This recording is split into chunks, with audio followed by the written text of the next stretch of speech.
Hey friends, it's Elizabeth from thepeacockhomestead.com, and today is marking the first day of the second week of the Three Rivers Challenge, and Jessica does that over on the Three Rivers Homestead.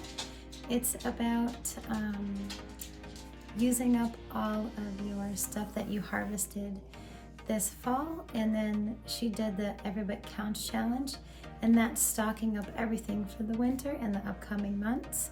So the Three Rivers Challenge is awesome. There's a whole bunch of families that do it. So if you click on the hashtag Three Rivers Challenge, you will see all the rest of the families doing it. So we're gonna have some fun this week in the kitchen. I'll show you some really neat stuff. And I also have a little bonus video at the end where I'm making some candles and beeswax wraps. So that'll be fun. So let's go.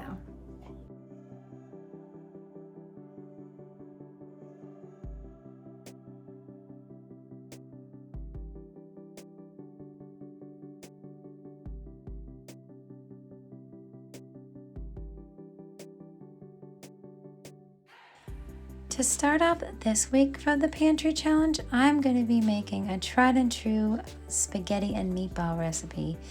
This is a recipe that is a go-to recipe because it's super simple and easy to make. It's something that I can just make blindfolded.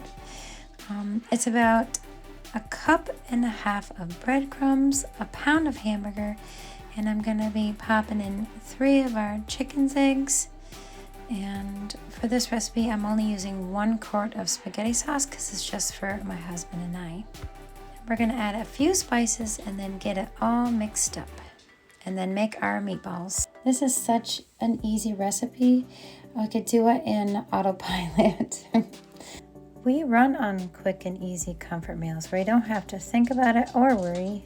You just get it done and you get your family's bellies filled up, and then you can get on with your life.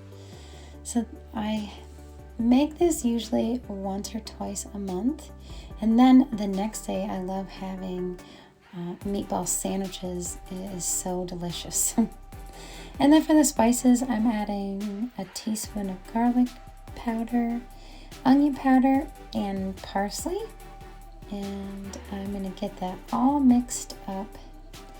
And that's the worst part about it, is touching the hamburger because it's really cold and the eggs are slimy. But a lot of people use gloves, but I didn't have gloves, so I just used my nice clean hands and I gave it a stir. And then we're gonna roll these into 13 or 14 medium balls, and I'm gonna pop them in the oven and bake them for around 30 to 35 minutes at 350 degrees. So we're gonna get those in the oven, and then I'm gonna start my pasta water. And we're just using regular spaghetti, nothing special. And I usually add a little scant of salt and oil in the water. I have my quart can of home canned pasta sauce. And the lady that I buy all my tomatoes from, the wonderful Amish family down the street, she was talking to me because of course I had to ask her about all the things she's canned, and she has canned a ton. She usually cans over 100 quarts of spaghetti sauce for her family. So I know what she's having this winter. They do a lot of apples, they do a lot of spaghetti sauce, and I got all my peaches from her.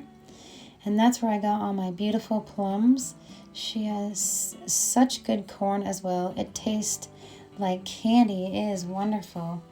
And she was telling me when she cans her spaghetti sauce that she does not use any citric acid or lemon juice in any of her tomato products. She looked at me like I was crazy when I said I put lemon juice in my tomato sauce. She's like, honey, you don't have to do that. And I figured maybe I will try a few cans. So I have 12 quart cans that I'm going to be using. I have written on my jar, use first. So I'm going to be using that in different rosé sauces because it will not curdle and look totally unappetizing. But this is what our spaghetti and meatballs look like. This is Tom's plate, and then I'm just going to have 2 meatballs on mine and 2 big scoops of spaghetti sauce. And then a little sprinkle of the Parmesan cheese on top. And we had a little slice of bread with it, and that was our meal for that night. And on this night, I am frying up an onion, and then I took a pot roast and I seared that on all sides. Give it a nice crust and more flavor. I'm adding 1 packet of pot roast seasoning, and I added 1 pint of chicken bone broth, so that's going to give it extra layers of flavor. And I like to cook my roast or anything in the slow cooker for at least 4 hours, unless the recipe says different. But I usually cook it from either 4 to 6 hours. The longer the better, and it will make it super tender. And look at that, all those beautiful flavors mending together. It's going to be amazing. And then I fried up a can of my potatoes that I harvested from my garden. And I am going to serve it with the collard greens that we got at the farmer's market this fall. That was a nice comfort meal for that night. And for the next day, I am going to make my husband's favorite soup. So his mom used to make it for him. It is a hamburger soup, and we usually make it a little different each time. I don't think anything that we cook is the same every time. So we're starting out this recipe by browning a little hamburger. And I'm going to be putting this recipe in my blog, so you'll have a reference if you'd like to make it. And that is at thepeacockhomestead.com. I usually put all my recipes there. I try to be good about it. So I'll have that in there for you. And I'm going to be using the drippings from the pot roast dinner. Just adding that in there. Even the fat tastes good. And it gives it a lot more flavor. And certain fats are good for you. Animal fats are good for you. So that has a lot of nutrients in it. But I did drain the hamburger fat, so it will not be greasy on top, because that is yuck. So I'm adding about a pound of hamburger. I usually work with a pound of hamburger. It feeds my husband and I for a couple days. So I usually do that, and every time I'm cooking with hamburger. We are going to take my home canned stewed tomatoes from last year. And that sounds funny. Last year. And then I'm going to proceed in making a mess. It doesn't taste good until you make a mess. Then I'm using a pint of my chicken stock, or my chicken bone broth, excuse me. We're going to add so many layers of flavors. It's going to be so delicious. And I like to push my limits with filling the pot, of course. I think a lot of people do that. I hope I'm not the only one. Let me know in the comments if you've ever filled your stock pot up too high. I think I do it every time, never fails. It's probably because I'm always finding extra things to add to my recipe. For instance, I found this can of mushrooms hiding way in the back of my pantry. I was so excited, but I was being lazy this day. I should have fried these up in some spices, but I just added it to this soup plain, but that's okay. We love mushrooms so much, I do not mind. And my husband does not mind either. So we are going to get this all heated up. I'm going to put the cover on, and then we're going to come back and put some spices in it. So I'm adding about a teaspoon of garlic powder and a teaspoon of onion powder as well. And then I am going to add some parsley flakes and salt and pepper, about a teaspoon of each. So I was thinking, when I make my videos, I would like to show you guys at least 2 to 3 meals, because we do eat a lot of leftovers and our breakfasts are pretty boring. On a typical morning here, you'll see us probably eating a piece of toast with sun butter or a bagel. I'm always making baked goods from scratch, so I make bagels for the week. We try to switch up the recipes, so I'll do cheddar and jalapeno or blueberry. We ran out of jalapeno, so I won't be getting any of those, but I do make plain sourdough bagels. And all of my bagels are sourdough because I use my sourdough starter. But I was hoping to make at least 2 to 3 dinners, pop in a dessert here and there. And we do actually eat breakfast for dinner. So I'd love to show you guys that. And then I love experimenting with my sourdough. It is my favorite thing. I've been doing sourdough for a few years now. So my sourdough starter is super active. And I did name her. And I was wondering if you guys name your sourdough starter. But my sourdough starter's name is Betsy. And speaking of sourdough, my sourdough bread, I have found this on the bottom of my freezer. So I finally took everything on the bottom part out, and I found this old loaf of bread. And I thought this must be an old loaf because I've been making my sourdoughs really brown, and I've been bettering my recipe and tweaking it.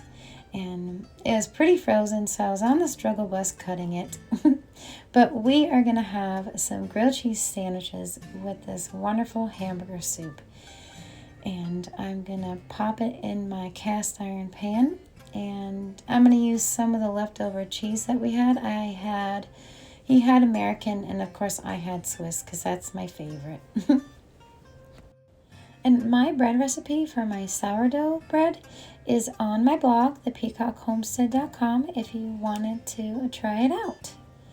So I am so excited for dinner tonight. I'm starving, and I just wanted to get dinner served so we can relax and just cuddle our pups and watch a good movie.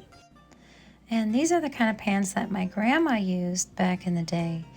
She used to cook for my grandpa. He was a lumberjack, so he would go out in the woods all day with his workhorses, working his heart out for her.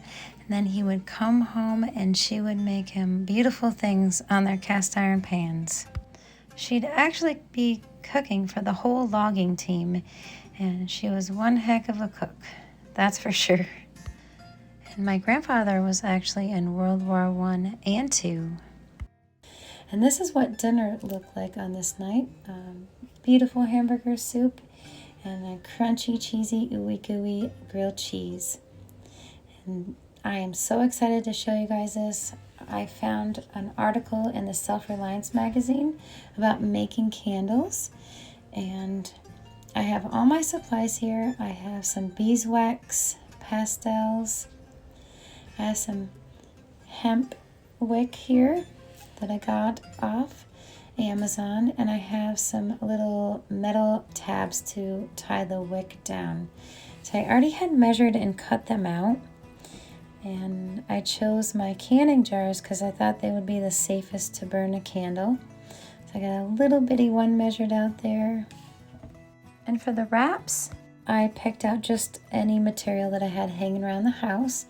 So I have those already cut out, and then those are my beeswax pastels, and those are light because they were cured in the sun. And then I finally got my Backwoods Home magazine the other day, so I wanted to show you what those look like. I went over to Jessica's YouTube page over at the Three Rivers Homestead. So Jessica has a link under her videos that you can order these and you can get a discount. They're wonderful homestead magazines with a plethora of information, and it's useful information to help you better your skills in homesteading and about just being more self-sufficient as well. I found this article on making natural candles, so I was super excited to show you guys.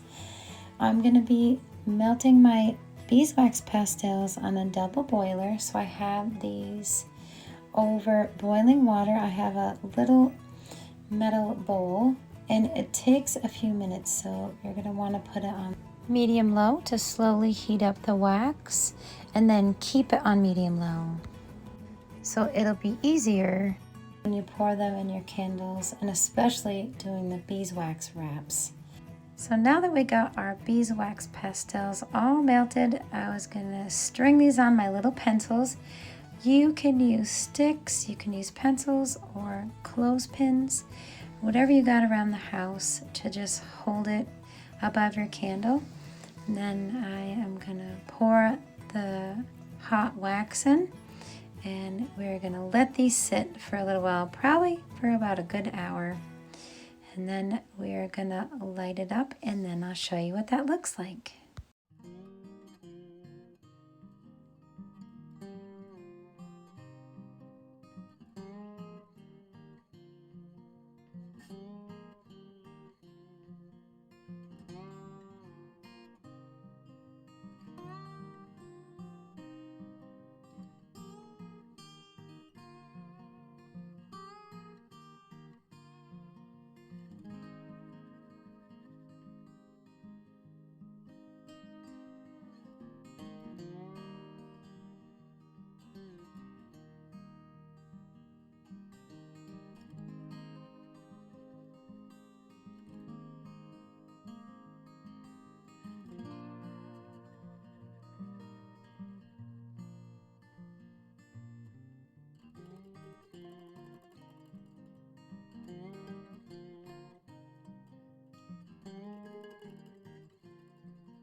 We are going to start making our beeswax wraps. So I had melted my beeswax pastels, and I'm going to give them a few dunks in the wax to get a nice thick layer. I had bought some beeswax wraps off of Amazon not that long ago, and they started getting this really weird smell. So I had to toss those in the trash, and that gave me the incentive to make my own beeswax wraps, also saving money. I will definitely be doing this again. I need to make some medium ones and smaller ones. And then to clean them, you just wash them with vinegar and water and let them air dry. It's nice to have something to cover your food and be able to reuse it, and safe for the environment as well. I gave it 2 to 3 dunks in it all the way, and then I let it cure for 20 to 25 minutes. And they ended up being super thick, but that's amazing because I didn't want a really thin layer. I wanted it to be nice and thick. But this is how they turned out. They're super hard. And you can make them bend around a bowl. You just gotta kind of warm your hands over them and shape it, and it'll work perfectly fine. And I'm so excited for these. They smell wonderful, and they're the size that I want. It never fails. Every time I order something online, it ends up being way too small. Oh, has that ever happened to you guys? So I figure if I just make it myself, I can make it as big as I want or as small as I want. I will just customize it the way I need it to work in my kitchen. So this is what the candles look like. Those turned out amazing. I'm so excited to have natural candles in my house, especially when the power goes out, and that is a lot here in the North Country. I don't know if any of you guys can relate to power outages, but they're no fun. It definitely gives you a lot of quiet time, that's for sure. So I'm going to get the wicks cut off these, and then I was going to show you it all lit up. But I think they turned out pretty good. I think some of them sunk down a little, but I'll just sneak in a couple of those little pellets when they're going, and I think it'll fill in just fine.